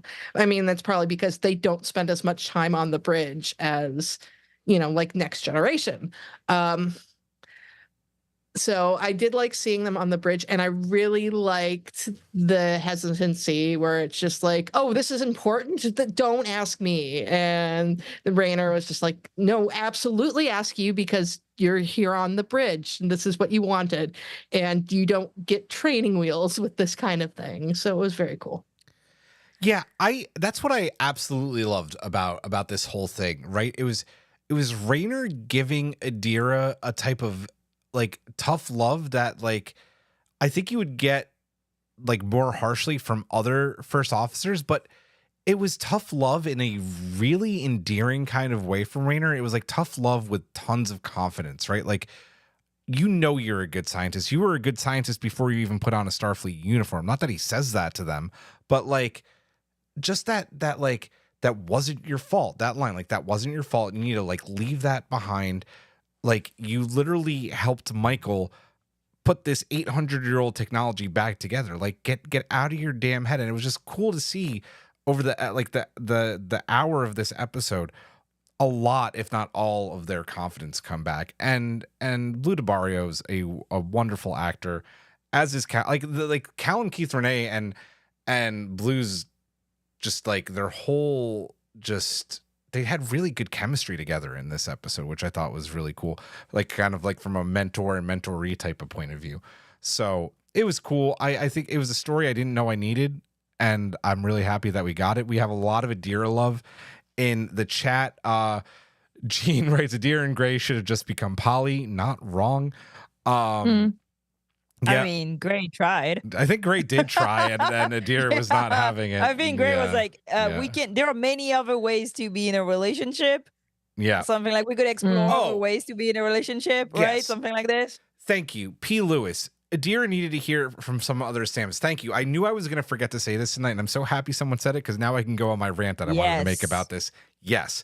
I am so happy that Adira also finally has someone who is not just praising them about every little thing that they do, because that's exactly what Adira doesn't need wearing the uniform, because they have their little bubble family on board Discovery with Hugh and with Paul, right? And Gray, to that matter, right? Where it's like every good thing that Adira does, Paul's like, there's my kid, like, being amazing. They're doing great things. And you could tell even like Adira gets a little bit like flustered and not too thrilled about it, because I think I think they want to be independent from that. So to finally have someone who is still saying those things, but in a much more direct and like leadership way, was such a breath of fresh air. I really enjoyed that. It makes me think of what Sonequa was saying in the interview, the patriarchal mentorship and the matriarchal mentorship. Yeah, 100%. So thank you, P. Lewis, for reminding me. That really means a lot. Let's move on to our final talking point of the night, and that is that Hugh needs to take a leave of absence. Did we want to talk Oh about my the God. other thing too? Yeah, Another but thing. I just want to talk about this, so we'll do that at the end, even though I Okay. skipped it. Yeah, we'll just do it at the end. Thank you, though, MC. You rock. Dude just recreates his abuela as a hollow character, which warning signs already. Thinking it's helping, and like even sends the results to Dr. Pollard. And listen, maybe it is. I don't know. Giraffe brought a great point up in our private chat about like hollow addiction and stuff like that. So I've been obsessed with this. yeah. And can't and Hugh's having like a really hard time. Or was that Paul, who, while supportive of Hugh's spiritual journey, just doesn't get it, right? It takes having dinner with Book and for Book to tell him it's perfectly normal not to share every moment of everything with your partner. I know what you're doing, and I had a very good conversation with Karen about this. It's not what he's telling him. Oh, It's not exactly what he's telling him. He's telling him it's weird that human necessity to find value on only in something that is shared with others. right. That's what I mean, though. Like I don't share everything that I love with Karen, and Karen doesn't share everything that she loves with me. Like we each have our own, or even things that like we're going through. Sometimes we just go through things individually, and that is okay. And I think Hugh just doesn't get that.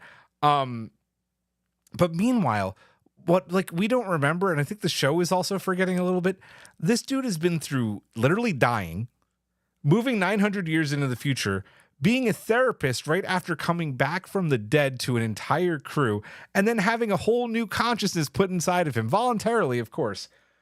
We're all agreed, right? Dude needs to take like extended shore leave. Giraffe. I think I wrote when I was watching the episode, I think my last line is like, Culber needs to see a therapist. that guy is not doing well. He has signs of like, he needs help. First of all, I'm obsessed with the grief Neural, or whatever. Because it's a question I've actually been asking myself for so long. I think since I've seen the Voyager episode. Was it a Voyager episode with what's his face? Buckley has holodeck addiction. Oh yeah, he recreates the entire all of Voyager. There were several of them, yeah. TNG, and then also Voyager. And I like making up stories in my head, and sometimes I like making sad story in my head because that's what I do. It's important to me. So I was always thinking, like, when you lose somebody, what stops you from just going to the holodeck and be with that person all the time? Mm-hmm. And like then not dealing with your grief at all, or like dealing with your grief in a way that maybe is not good. You know, there's a Black Mirror episode that's the exact plot. Really? I need to watch that. So I've been obsessed with this because, you know, grief is difficult, and I don't know, like I think it's something that everybody experiences at one time or another. And like, if you have the opportunity to just have a hologram of the person interacting with you, you would fucking do it, right? So I was always wondering what was like holodeck policy on this, and then that guy just like has like Zora be his grandmother, and I was like, this is weird. No, it wasn't Zora though. That was like a full on like retinal brain scan. I guess they did of That his This is abuela. so weird. And he's like, she's exactly how I remember it. How I remember her. I was like, yeah, because it's your brain scan, but also we lose memory of people we lost. Like slowly, you forget their Very true. voice and something. So I'm like, this is such a weird idea. This is so not okay. I think so. I agree. I Like, totally agree. I I was think like, this is that- exactly what he doesn't need. that guy is going through things and they're just like enabling him. Yeah, talk to your grandmother. Like, talk to our ghost. Like, what are you doing?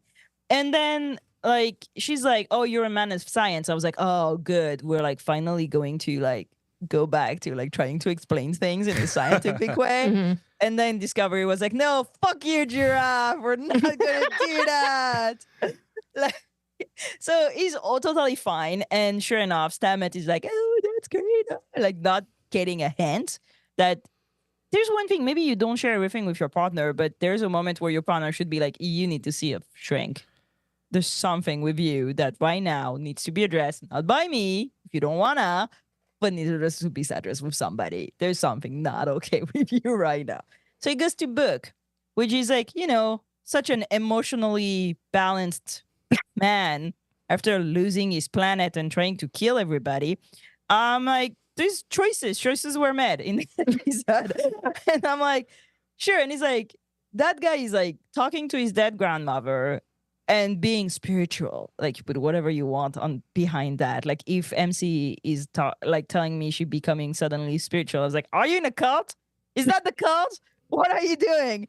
So, and Book is like, no, that's totally okay. Do not share that information with other people. Go be by yourself, spiritual. I'm like, But that's not what he says. Because Hugh already did share it with Paul, and Paul was just like, I don't get it, but if that's how you're feeling right now, then like you do that, and I'm gonna be here for you and I'm gonna support you. But like, I don't fully understand it. And Book's like, by the way, that's totally okay. You do not need to like be in that moment with him. He knows if he wants to be in that moment, he'll come. But like, where was the comment? It was a really good comment.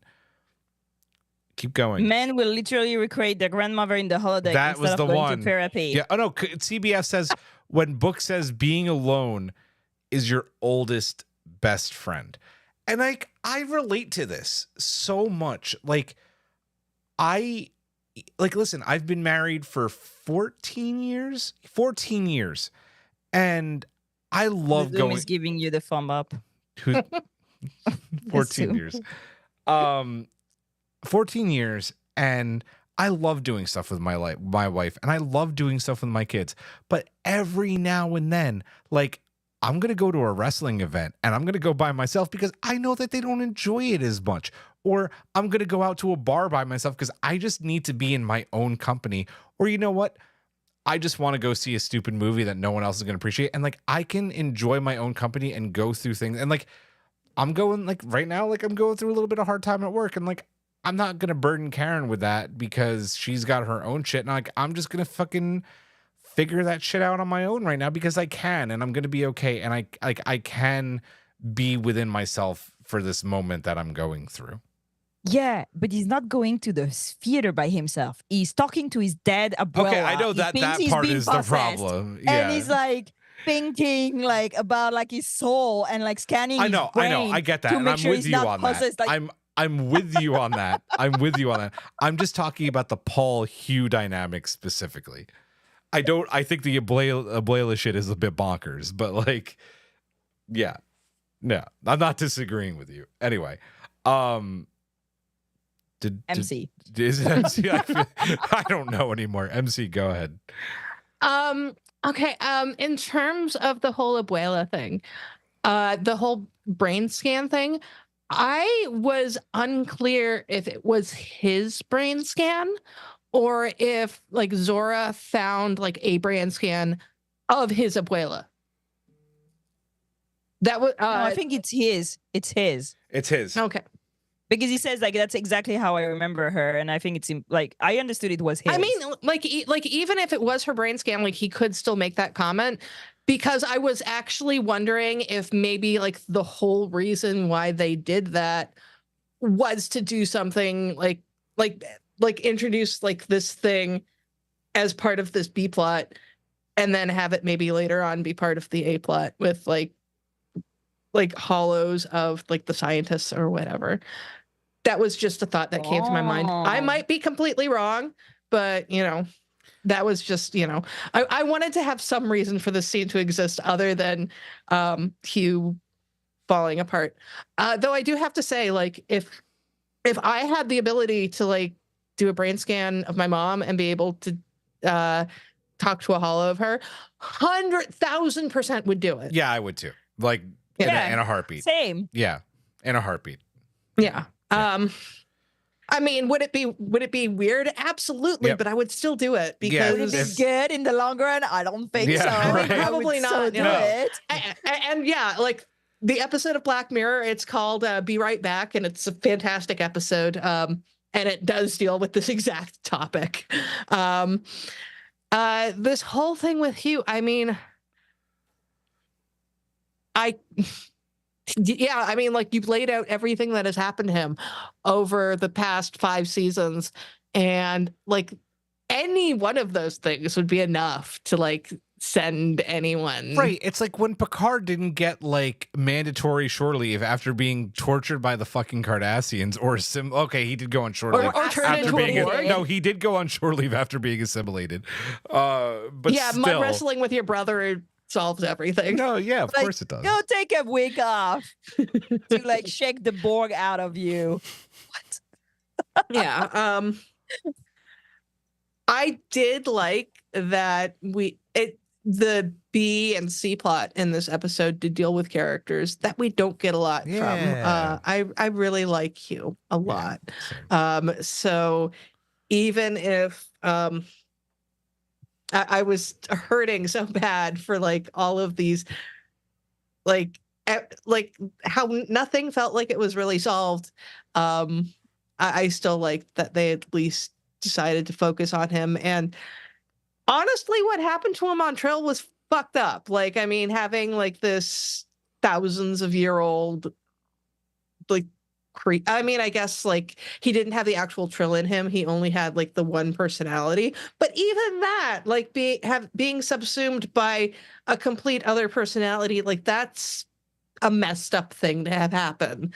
Though I mean, like Riker was okay afterwards. I mean, he had a whole ass Trill inside him. And like he was fine. Odo and Quark and everybody as well. Like, Yeah, that But is true. you know what I'm fearing? Like we were like talking about Burnham ascending, and now I'm fearing that we it's didn't actually bring it Hugh- up once this episode, Giraffe. And No, you but I had to think that bring it it's back up. Hugh is going to walk into the light for them. Ooh, interesting. He Oh. I don't wants like to it. know I don't like it. because he wants to know what's in the other side. I still don't The whole like it. cast is going to ascend except for Tilly. Tilly's gonna be fucked that I'm So, going back to school. There's that hot piece of ass waiting for me back at the academy. Like, Yeah.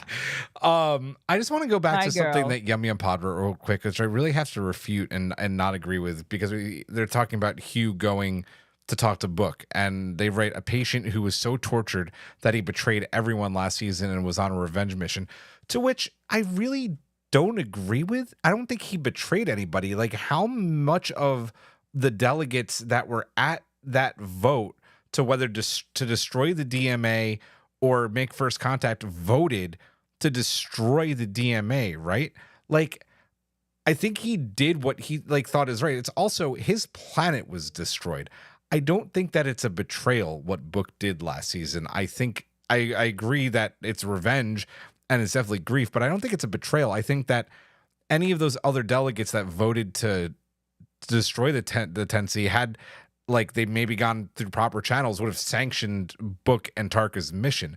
I think the reason Hugh goes to Book is that Book they've won, like, throughout last season and this season, like, they've become close. So it's not like out of the blue. They've talked a lot. So I think they've become friends. They've both gone through a trauma, like very unique traumas. And I think that he's a very easy person to talk to on board the ship. I think it actually And really also, works out well. Who else would he talk to?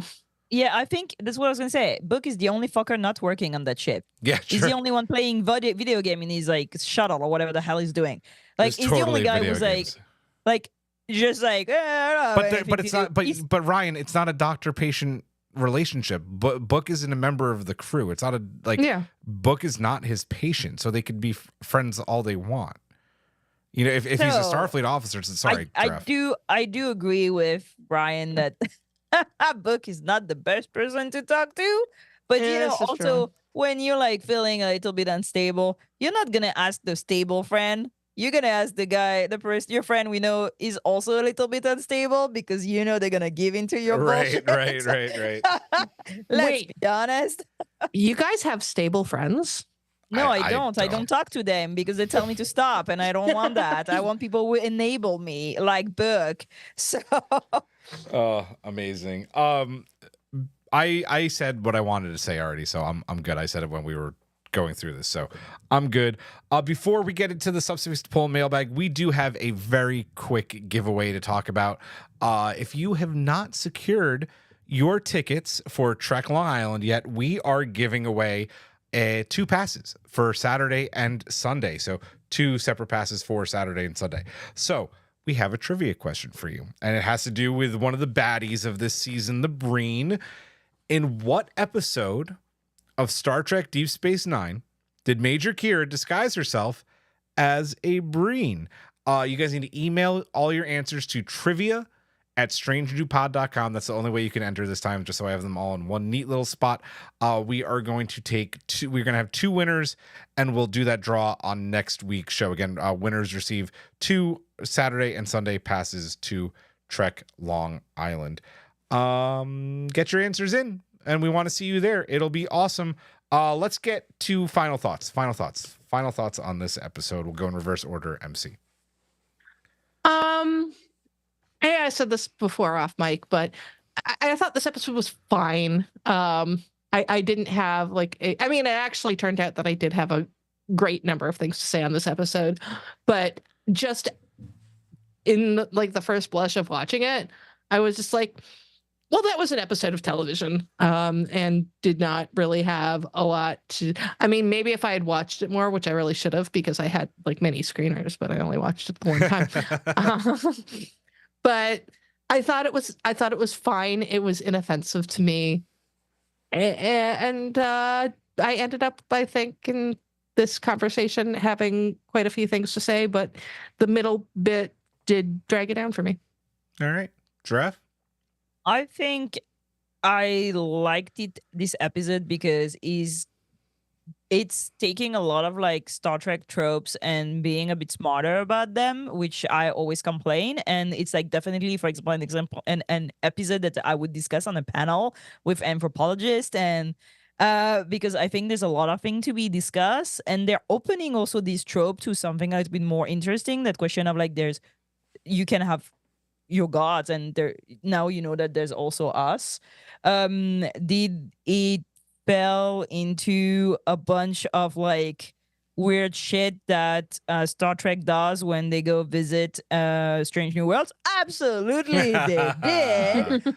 But it's definitely already, for me, astronomically better than Who Watches the Watchers, because I think there's a lot of parallels with that episode, the thing hidden in the cliff, and are you a god? And there's a lot. I think I want to rewatch the episode and see if I can draw more parallels, because 1000% there are. There's also a lot of good parallels to do with New Eden. I think they really reflected on that and have more intelligent conversation to have about it. Is it a perfect episode? Absolutely not. But it's definitely a very it's an interesting one to discuss. It raises questions. I look forward to your panel at San Diego Comic-Con in a couple years. Yeah, I need to do that. I need to do my paperwork now that you say that. Oh man. You're welcome. I really enjoyed this episode. I really liked it. I also think that I went into it really critically because Eric's not here to defend himself, but Eric said some things in our chat about this episode, and we were chatting a little bit about it after we ended last week, and I just went into it thinking that everybody was going to hate this episode, and I wanted to I don't know. I watched it with a really sensitive eye, and I really ended up enjoying it. And I was like, oh shit, is everybody else going to hate this episode? And that didn't end up being the case. So I like that as well. I like a lot of the comments that are kind of maybe meant to be funny, like Michael's, this was a good TOS episode and a good Strange New World episode. It's funny because it's true, but it also was. It's also a TNG episode. Yeah, it's a TNG episode, a Stargate episode, whatever you want to call it. I really enjoyed it. And part of the reason I enjoy it is because anytime that Karen and I sit and talk about an episode afterwards for 45 minutes, automatically means it's a good episode because it compelled us to have a conversation. So I really enjoyed this episode. I thought it did really well. And I am not religious in the slightest. Like, I classify myself as a Jew because I am one. I don't believe in God. I do believe in like a higher something. And I think that this episode handled that subject really respectfully and really well.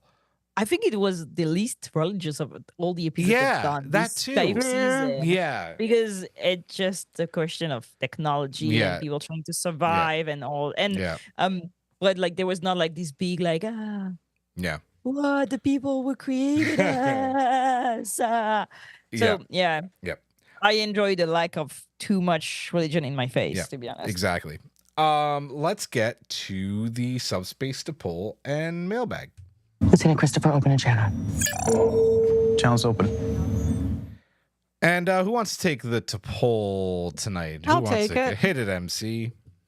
We asked Trek Twitter what they thought about this episode, and this is what they had to say. 52.6% said Phlox, yeah. 31.6% said, Mofongo. 7.9% said running on empty. And another 7.9% said, hell no. It was no, but okay. Okay. All right. That's lower than the other episode, huh? It is a little bit. Yeah, for sure. For sure. If we keep going in that order, it is me. I will read the first mailbag. Matt Harker wrote, Whistlespeak. I liked but didn't love the episode. With the red directive overriding the prime directive, no one should be surprised by a ritual that could end in a sacrifice. That's the other thing that we didn't talk about. I do think that the red directive does, like, I mean, COVID straight up wanted to kill people in the first episode. So, you know, just It's pointing. called the Prime They shut Directive. down their freaking mountain. Maybe it was a sacred mountain. They didn't care. They should shut that mountain down. So, yeah. No one should be surprised by a ritual that could end in a sacrifice. My favorite moment was the shuttle conversation between Culber and Book. Great writing there with a dash of Atari graphics for fun. My least favorite is Adira. I hope their story moves beyond the self-doubt which drags the plot. Kovach's Infinity Room, Dumbledore's office is an interesting plot device. I'm excited to see the Betazoid angle for the final piece, which is sure to be a neck-and-neck race for the finish line. Nice nod to Marina. Quite a strong hint that we may see more of Michael at the Academy. 4 more to go and 7 out of 10 for me. Let's fly. Draft, you take Eric's, please. Eric the Red wrote, great Prime Directive episode reminiscent of TNG's Who Watches the Watchers, my man Eric, including seeing a justified break of the Prime Directive. Great character moments all around, particularly Hugh and Tilly. Loved seeing Rayner's style boost Adira's confidence in helping with the mission. The interplay between religion and science I found was handled better in this episode. Loved seeing Michael geek out over anthropology until his comment about Michael teaching xenoanthropology at the academy makes me smile and my mind wander. Good episode that could stand on its own. That's a very good mailbag. Can you take Admiral Funnest Frontiers, please, MC? Admiral Funnest Frontier wrote, I really enjoyed Star Trek Discovery Whistlespeak. It had a TNG feel to me. This season has been Discovery's best so far. It's a shame it's coming to an end. I hope we get a few movies. Here, as do we all. Colin D wrote, difficult episode for me. I used to be right-wing fundamentalist many years ago. I get sad and a little bit angry if anyone trashes spirituality. This episode didn't do that. It seemed written to respect beliefs while using science to help. I was relieved to see respect for Tilly and from Tilly and Burnham. I was also relieved to see awakening on Culber's part. 8 out of 10. One other thing, I loved the whistlespeak of the native people on that planet. Yeah, it's awesome. You can still hear it in some mountains. Yeah, sure can. Go explore. Yep. Can you take Yum Yum Pods, please, Giraffe? Yes, Yum Yum Pod wrote, I did not like this episode. Straight up, first line. Okay. They really approach the material with a subtext is for cowards approach. True. and just spelled thing out so plainly for the viewer that it left me rolling my eyes. My jaw hit the floor a few times with these clunker lines, like with Paul asking if this is a spiritual thing, or Tilly at the end asking if the message of the episode we just watched was about the dangerous impacts of technology. I am glad they are tackling faith more, but it is done in the most Trek way possible, which is fairly cartoony and with a guarantee of some sort of sacrificial element just to hammer in how strange this group is, as well as providing that their religion is built upon a falsehood due to an outsider force, in this case, a big weather tower. Okie dokie. MC, can you take Troubles, please? Trouble wrote, I don't understand where this season is going yet, but I'm loving the ride. This episode was definitely a little hard to watch. I really loved it, though, because of all of the unique moments where Culber, Tilly, and Michael tag team adventure and the sets/planet design. I liked the costume design on this episode a lot, too. I don't know. I know it like we've seen it before, but I don't know. I liked it. I need Star Trek to do costumes that we can cosplay and be fun about. Hey, I'm tired of the rags. Anson Mount laid down the challenge for Strange New World season 3. Apparently, it's going to be like you saw that? Believe that when I see that. Yep. Is it me? CBF Asher wrote, Chekhov's abuela. This episode had a lot of payoffs. Nice. Get off my bridge. I give you that, but that was amazing. This episode had a lot of payoffs of things mentioned previously, and in some way, the message of this episode about challenging harmful aspects of belief while respecting faith, I think, is going to come back at the end of this all and finally answer our questions about our favorite intelligent designers, the progenitors. One of the greatest run-on sentences I've ever read. Well done. Beautiful. Fantastic. The foreshadowing is strong with this one. That planet should at least be thankful they didn't have to deal with the evil computer obsessed with red or an android phasering their water system. The Federation has really got to stop hiding technology inside mountains on pre-warp civilization planet. This is the best mailbag for that. Yeah, logic, episode. bitch. Oh my God.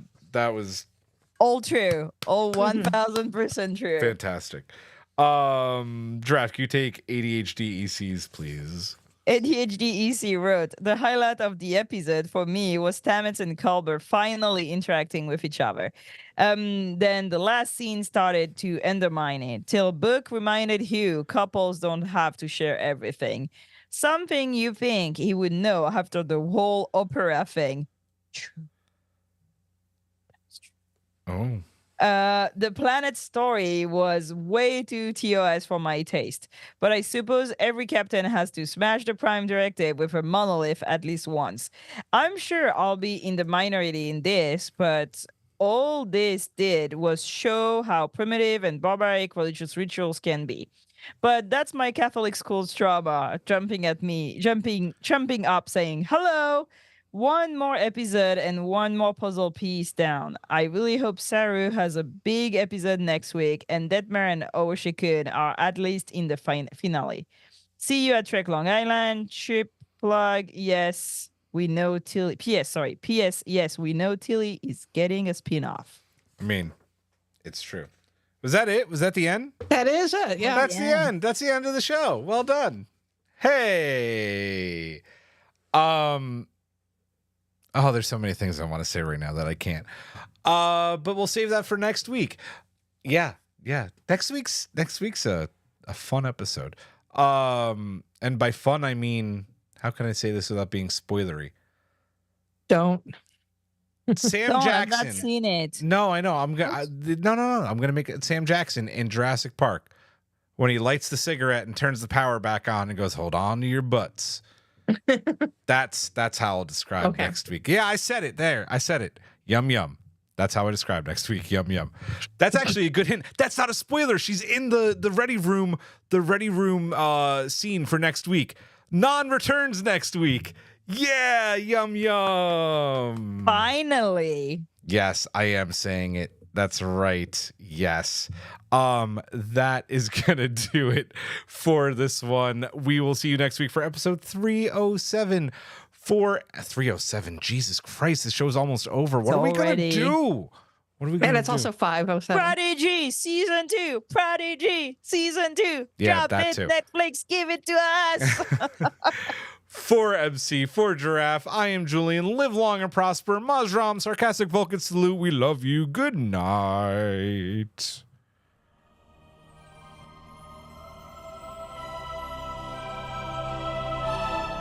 Thanks for beaming into our podcast today. If you want to keep the hailing frequencies open, you can subscribe on Apple and Google Podcasts, YouTube, and Spotify. Like what you hear?